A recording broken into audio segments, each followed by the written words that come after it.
কৃষি প্রধান বাংলাদেশে কৃষকই প্রাণ, কৃষিই প্রাণ। যতই উন্নয়নের ছবক দেওয়া হোক, কৃষকরাই বাঁচিয়ে রেখেছে এই প্রিয় বাংলাদেশকে। এই শীতের কনকনা সকালে তারা ব্যস্ত আগামী দিনের জাতির অন্নের ব্যবস্থা করতে। রোপিত হয়েছে স্কিমের ধান, পাশেই আলু ক্ষেত, পাশেই আবার জমি তৈরি হচ্ছে আর কোনো ফসলের। আমরা যারা শহরের নাগরিক সভ্যতার মানুষ, তারা বিভিন্ন ছুতোয় অন্ন নষ্ট করি।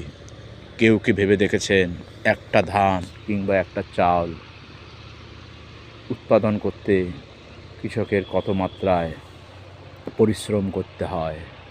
আমরা হয়তো অর্থ দিয়ে কিনি, তাই মনে করি এটা কোনো ব্যাপার না।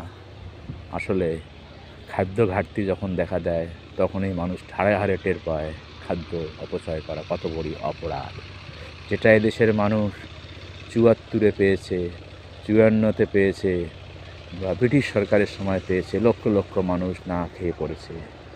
তাই আমরা শহরি নাগরিক সভ্যতার আধুনিক মানুষ যদিও ফসল কিনে খাই, তারপরেও আমাদের উচিত হবে না কখনো এইভাবে খাবার নষ্ট করা।